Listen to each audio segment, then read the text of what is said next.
Hello and welcome to the Unpruned podcast. My name is Sarah Brown, and this is a series of garden organic interviews where we let our guests chat at length on a subject which is close to their heart. We call it the Unpruned episode because often the content is too interesting to press the edit button. Regular listeners will know that in the last episode I met Frances Tophill, who spoke about her love of plants as well as the more private side of her TV gardening life. If you haven't already heard it, I urge you to. Just scroll back to find the May episode just before this one. A good part of my conversation with Frances was around rewilding. It's a current and popular concept, so I thought you might like to hear this discussion in full. She also talks about her recent bestseller called Rewild Your Garden and her other book, The First Time Gardener, aimed for beginner gardeners. But before we start, I'd just like to thank our sponsors, Viridian Nutrition. Viridian produce a range of award-winning ethical and organic supplements which include vitamins, minerals, herbal oils and balms. I love the way they call themselves the vitamin company with the organic heart. Their supplements are stocked in over 1,000 specialist health stores across the UK. So to find out more, visit viridiannutrition.com. That's Viridian with a V, nutrition.com. Let's go straight to my chat with Frances and pick up where we left off. Frances, hello. Hello. At the risk of sounding gushing, I absolutely loved Rewild Your Garden. And I wondered if we could just talk a little bit about that book, because the title says it all. How to bring a sense of nature and wildness and living with it in your garden. It was a lovely book to write. You know, it's really lovely to hear you say that you enjoyed reading it. It was a bit of an education for me, actually, as a gardener. Insects and wildlife is an interest, but it's not something I'm an expert in any way, shape or form. So the research part of this was fascinating to me. And the more I delved, the more I was interested, the more I really want to learn about this stuff. So and the whole concept of rewilding as well, which is very much gathering momentum, isn't it? It's about Absolutely. letting nature make the decisions instead of us imposing it upon her. Yeah, I mean, I think that we have a legacy, particularly in this country, of a very controlled method when it comes to horticulture. And it's been a long-standing thing, you know, capability brown and that kind of smoothing over of huge, vast swathes of the landscape, you know, that we take for granted now, where actually they would have looked completely different hundreds of years ago. We have developed a culture of control when it comes to landscaping. Which is bizarre when you think about it. You know, nature is a force, and why would we want to step in and stop it? But we do, and it's so second nature. We go out to any space, and the first thing you do is pull everything back, cut everything down, look at what you're sort of left with, and you think, well, actually, why do we do that? Why can we not just allow things to do what they want to do a bit? And recognise them as being beautiful. And I've done that this year on my allotment. I grew things, but in amongst that, I let a lot of the weeds grow, and it looked beautiful. You know, that I couldn't have done it better myself if I'd planted things. Without compromising your gardening principles and your garden still being productive. So it is that kind of balance of getting what you need from your space, particularly if it's productive, but also allowing nature to do what it wants to do. But rewilding as a process is a really long term. It takes thousands of years. And I read actually a critique of rewilding as a concept by Monty Don, actually. And he quoted a project that was started back in the 1970s. And yes, it's obviously not worked immediately now, but it takes thousands of years. And this is stuff I learned about through my degree. You know, the building of landscapes is a layered thing. You start with primary colonizers, which will usually be fairly invasive species, often of tree or things like bramble, that will take over. Once they've then done their thing, you'll have smaller saplings that will then grow through. And gradually the whole structure will build up until in most places you'll have a woodland, would be the natural final climax landscape, as it's called in ecology. And that takes thousands of years to build up, with all of its climbers climbing up those trees and the sub layers, the shrub layers, the ground cover layers, and then the subterranean layers as well, and all that mixed, amazing relationships between the fungi and the bacteria beneath the soil. So it's a hugely long process. So we can't just sort of put something into action now and then in 5-10 years time look at it and go, no, it's not worked. You know, it needs to be 100 or 200 or 300 years before we can even begin to see if it's working. So Rewilding as a concept in a garden may not be, a particularly practical thing. But I think a lot of people that have bigger spaces, and especially public spaces like parks and things, there is scope. It's just a fascinating thing to be able to go, well, what can we do differently with the landscape, with a wider landscape? I like the way in the book you're very practical in terms of you have the three options. If you're looking at areas of your garden, you can either go down the complete rewilding route, which is basically just leave it, let the brambles happen. Then there's the kind of middle route, and then there's the what you might call conventional route. Rewilding as a concept in a garden may not be, a particularly practical thing. It's a huge network of which we're just a tiny part, and the plants we grow are a big part. But if we let other things naturally happen as well and build up that we don't even think about, that we would normally think of as mess, if we allow that to be there, then it plays a huge role. And in our gardens, just having a little patch that we allow to be a little bit wild makes a huge, enormous difference. Not just, we think about weeds bringing in pollinators, but actually it's more than that. You have a little pile of stuff that spiders can live in, or slow worms can live in, or hedgehogs can come and nest in for the winter. It's a huge network of which we're just a tiny part, and the plants we grow are a big part. But if we let other things naturally happen as well and build up that we don't even think about, that we would normally think of as mess, if we allow that to be there, then it plays a huge role. And it's rather nice because you can kind of duck and dive between them if you think of your growing area, however big or small it is. A little bit of light gardening, or I want my cabbages and I want to be able to play football on the lawn. Yeah, well, there's two things out there. And on the one hand, a garden is a practical space that you have, and you need it to work for you. You can't just let the whole thing be brambles, even though it's, in 200 years' time, it'll be a beautiful little birch forest or whatever. If you want to play football or you want to grow veg, you do need that space. So you have to approach it practically. And there's also another element. There is some debate, is rewilding actually the best thing for wildlife? Or as people with our knowledge that we do have, can we tweak it and actually make it better? So that's why I wanted to include all those approaches. I think it's probably quite obvious from the book that the kind of conventional route is usually my least preferred option. I wouldn't advocate the application of masses of chemicals and fertilizers and sprays to control things and create a sterile environment. I don't think that's the way that we should go as gardeners. But there may be times when the space that you have or what you want to do with it dictates that you sort of have to keep it as sterile as possible.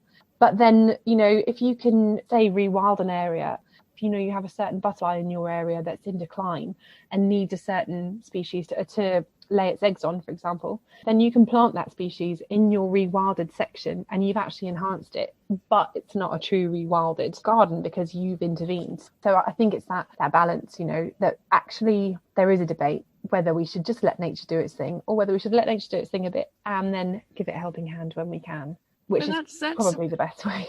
That's absolutely how the book stands at the moment. And that's why it makes it such joyous reading, because it does give you ideas of how you could possibly just make small changes. As you said, there's little researches. How can I help a frog come into my garden? How can I help a hedgehog? So there's a bit in the book, Frances, which I hope the listener will indulge me, but I want to read it out because it absolutely spoke to my heart. It's where you talk about feeding the ecosystem. And I think we're all beginning to understand what an ecosystem is. It's how nature supports itself with different systems of life. It says, our gardens are a functional ecosystem with layers, webs of complicated processes and relationships, most of which we're totally unaware of, happening right under our noses and under our feet, a thriving, living, breathing habitat. If we think of our gardens like this, not just as a room outside our house or a manicured space designed purely with aesthetics in mind, then we can begin to train ourselves to make the changes so badly needed by struggling wildlife. Now, I couldn't have put it better. And I wondered if you give reasons why it would be good to rewild where possible. Yeah, in the book I've highlighted 5 reasons why I think rewilding is really needed. So the first is to create a natural and unspoilt haven for wildlife. I think it's no secret that wildlife is struggling. and the way that we've gardened historically has not helped many species. So giving them a helping hand wherever we can is hugely needed. I think the last year or two, if nothing else, has made us feel that the impact human beings have on the earth is not always hugely helpful. And I know that I felt very responsible, and you look at the animals and the natural life forces and plants as well, I've included, because I always find the frustration that in most wildlife books they never talk about the plants that are actually struggling as well and could do with a helping hand too. So many species that need our help, that wouldn't have needed our help if we hadn't destroyed their habitats in the first place. So yeah, that's the main reason is to help the wild species all over to recover in their numbers, so we have a better balance globally. The next thing is to reduce chemical use. I think we as gardeners have been reliant on chemicals for a very long time. It's been automatic. I know when I trained, both in my apprenticeship and my degree, it was sort of just a part of it. For my apprenticeship, I had to do my PA1 and PA6, which is pesticide application. I think I've used it maybe 3 times when I've done garden maintenance work since, but hardly at all. And I now would argue, I think if I was offered a job where that was a part of my role, I would refuse to do it. I just don't believe that we should be applying chemicals to the ground. My allotment, I don't know this, but I suspect has got some long-term chemical damage, because I have a huge problem with horsetail, and there are certain areas in my allotment where I grow something, put a plant in the ground, and it turns red immediately. And when I eat certainly things like some of the herbs, I get an immediately bad tummy, and I think there is residual chemical in the ground where someone has tried to get rid of the horsetail with something probably pretty noxious. So I think we can't justify it anymore as gardeners to just throw chemicals around willy-nilly. If I could just come in there, I think it's a thing that a lot of people leap onto when they talk about organic gardening. They say, oh yes, we don't use chemicals.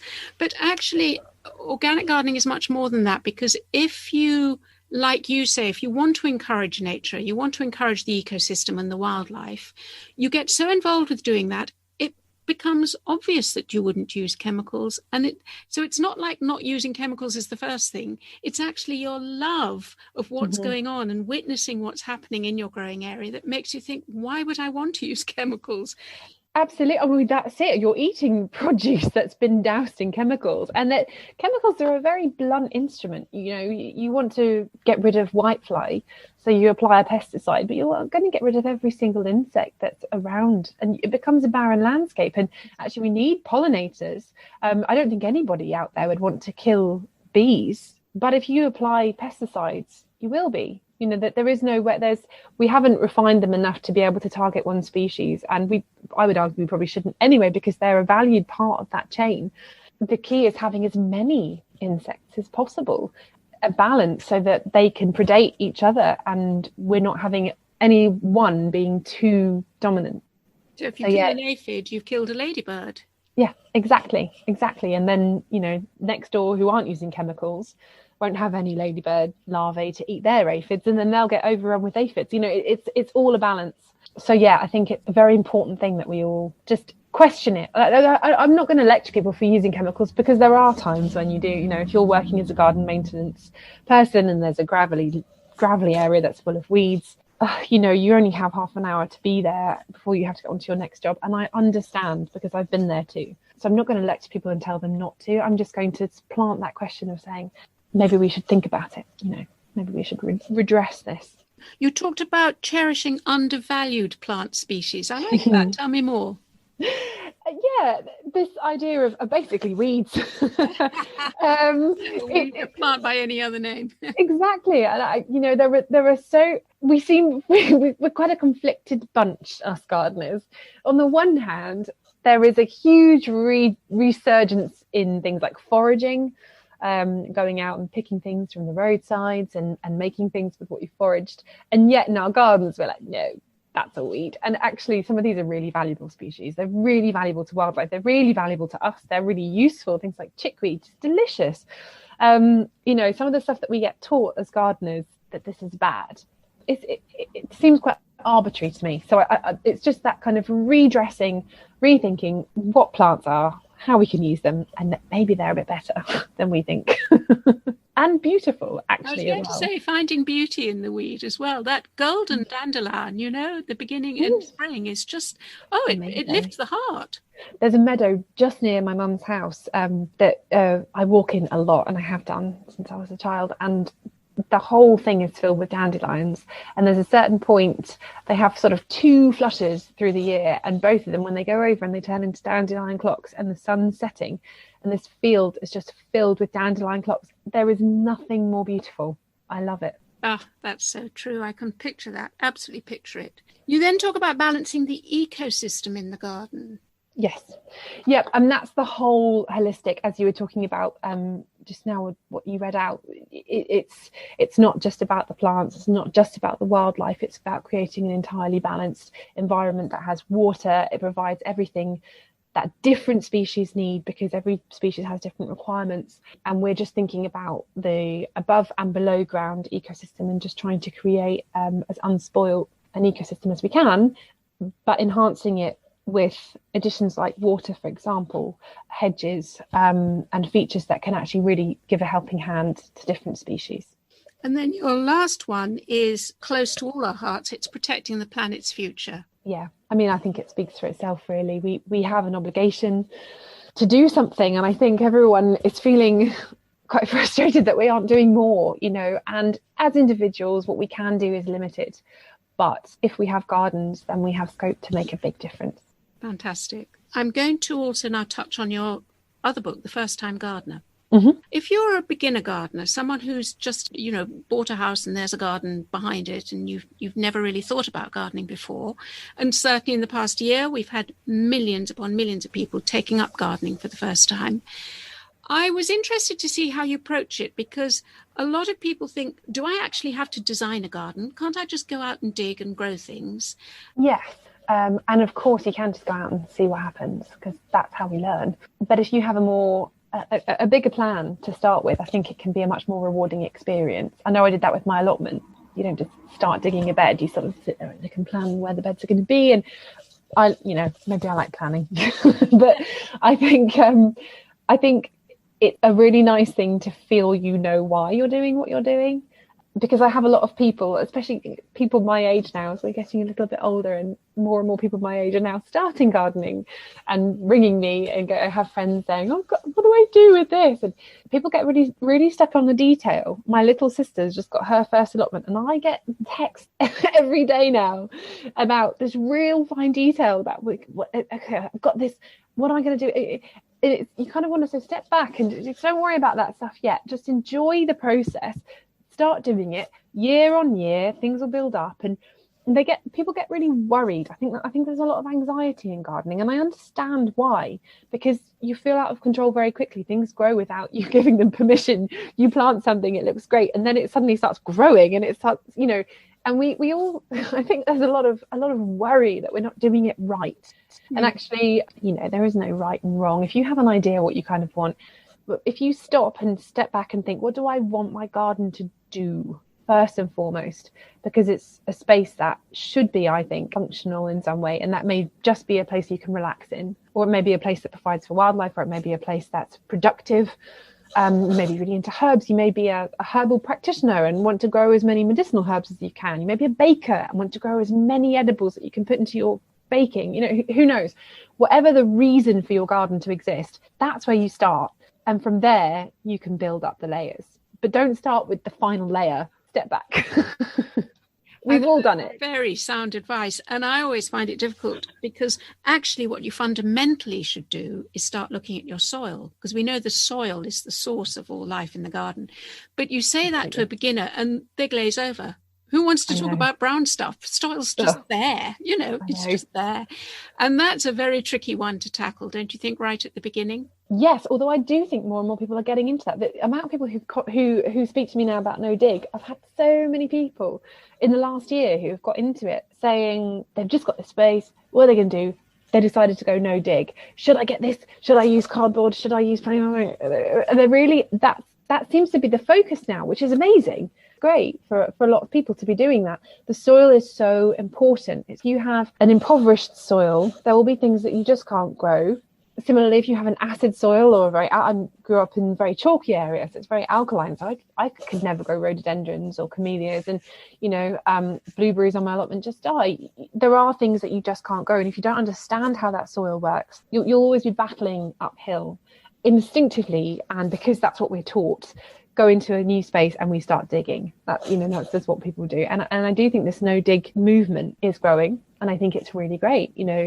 The understanding that the relationships that go on in the soil are as complicated as the ones that go on above the soil, and we don't really understand them all yet. And I know there are lots of people like Wisley are doing big trials into dig versus no dig. Their students all get a plot every year. Half of it is a dig plot and half of it is no dig, and has been no dig for the last 4 years or however long since they started doing this program. And I went and saw them last year, and maybe the year before, because last year's gone by in a blur. It probably was the year before. And the no dig side, from what I could see in the middle of summer, was doing hugely better than the side that had been dug. So there was a lot of, the soil, it's a bit like rewilding your soil. The soil knows what it needs to do. And if you allow that process to happen naturally without interrupting it with a huge spade, that can work really well. And you can still improve your soil by adding mulches and composts and manure to the surface and allow all the microbes and the worms and the things within the soil to incorporate it in the right way. It's so like your personal gut system, isn't it? We all know that we want to eat food because that feeds us and nourishes us. But actually, if you work out what sort of food would feed you better and would feed the biome in the gut, and these are very trendy words I'm using now, but the biome in the soil and the biome in the gut, they're all exciting areas of exploration now, because there is all that life in the soil that's actually providing the nutrition for the plant roots to take up and to help the plant grow and to flower. And that very, very basic understanding, you don't have to be a soil scientist. What's the life in the soil is feeding the roots, which are feeding the plant. Absolutely. And you mentioned earlier on the fungus within the soil. The fungi and the bacteria are things we're just beginning to explore. We don't know for sure what happens, but there is research to say that fungus and mycelium, particularly in forests, connects plants, but actually communicates within plants as well. And they're just realizing that there may be elements that the fungus enables nutrient uptake through the roots of the plants, allows plants to find out if there's a problem somewhere else to potentially transport things around. They don't really understand how that works, but also to be able to isolate if there is a pathogen attacking a certain tree. Then they've discovered that people are arguing that they can shut off the communications to that tree, allow that tree to die by their sort of protecting all the rest of the forest. So there's a huge network of communication going on beneath the ground. The trees are actually able to communicate with each other through the fungus that attaches to their roots. And we don't really understand how or why this happens. And we're only just beginning to sort of hit the tip of the iceberg about all of this stuff. And so to just go in with diggers and forks and spades feels a bit daunting now. It's like, I don't want to interrupt this. This is a new field of research which I find fascinating. Yes, I do too, and I can't get enough reading about it because it's so fundamental. Tell me, Frances, how important is organic gardening to you? I think it's very important. I think it's important in a wider sense as well. Yes, I like to grow in an organic way. I'm not soil certified. I haven't gone through all those processes. I just know I haven't added anything that's not organic. But in a wider sense, the seeds that we buy, I have a friend who's she's a lovely woman, and she's doing a wall garden, kitchen garden project she started a couple of years ago, and she's really, really organic, and she's always talking about this, like the seeds that she gets are organic, the compost that she buys is organic. It's a huge thing that we sort of underestimate. We can say, oh, I'm organic because I don't add chemicals, but actually then you go and buy a plant from a shop that's had chemicals where it's grown, and it's a bit like a web of life, isn't it? That we're just a small part of it. And actually the whole thing really should be, because if you're buying a seed, you don't know where it's come from, you don't know how it's been grown, just any old seed. You buy an organic seed, that suddenly feels so much better because you know that it's been as sustainably produced as possible. And I think it's just something that we all are going to have to think about more. I think you're absolutely right. It's interesting, isn't it, how often we've used the word web the kind of interdependency of the web of the soil life, the web of the ecosystems within the growing area. And we can also relate that to our own as human beings. We've now created a World Wide Web, haven't we? So we can communicate with each other, information and facts and everything else. All these webs that are happening, it's all about interconnectedness, isn't it? Well, I think gardening does that. I think especially more and more this new way of gardening that I'm becoming more aware of and becoming really interested in is that with our hands physically in the soil, we are connected to the earth, physically connected. And to have that perspective makes you realize that you are part of a web. And it's not just you and now, it's the future. What you're doing now for the future, that's an inherent part of gardening. And also where we've come from in the past is it's a hugely connected thing. Just in your own personal little world, to be connected to the ground makes you feel connected to everything. And we're now, I think people are beginning to actually enact those connections. Community gardening is hugely about community, whether it's just providing vegetables to your community, or whether it's actually growing together and learning together and building those communities. I think as gardeners, we are becoming more and more aware of the web that we're part of and how important our role can be in that. Frances, I'm going to ask you now, you have a big television presence, which is lovely. We've all seen you on Gardener's World and also on Love Your Garden. And I wonder, is there a conflict between the personal Frances, who loves being in her garden with her hands in the soil, and this very public persona? Is that difficult to handle sometimes? Yeah, I do think it is. I'm not naturally a very gregarious person. I think a lot of gardeners aren't. I love people and I find them very fascinating, but I'm really much more comfortable with plants. It's a conflicted thing. There are many ways in which it's a conflicted thing. So on the one hand, I'm a gardener who's connected to the earth. On the other hand, I spend most of my time driving up and down the motorways in different places, different hotel every day, different team of people every day. It's really fascinating and I learn a lot, but it's quite a conflict. The actual holding down of a gardening job becomes very, very hard when you're working in such a sporadic, chaotic way. So there's that conflict. But then there is also, as you say, the kind of the personal life versus the public life. And I'm quite private with my personal life. I don't kind of share a lot. I've only very recently started doing social media at all, but it's something that I'm naturally shy away from the spotlight. So I don't get too much of it. I go out for dinner with Alan Titchmarsh and he can't escape it. And he's really great and he doesn't seem to mind, but I think I would mind if I couldn't just go about my daily business without people always coming up to me. And so I think it's one of those things where I'll have to tread slightly carefully and stop at some point and go, do you know what, this is enough? Because once it's tipped, you can't take it back. So yeah, I do have that slight conflict, but I think I managed to keep my private life private enough that I have like my little secret self and people think they might know me on the screen, but I have my own things separately that are just mine. Frances, I'm so grateful that you spent time chatting for this podcast. It's just been a delight talking to you. Thank you. Thank you so much for having me. It's been absolutely lovely. And thank you for listening. Don't forget to subscribe to our organic gardening podcasts. Every month we have a new guest, plus helpful tips and advice on how to grow the organic way. Bye for now. And our thanks again to Viridian Nutrition for sponsoring this episode and to Kevin MacLeod for the music.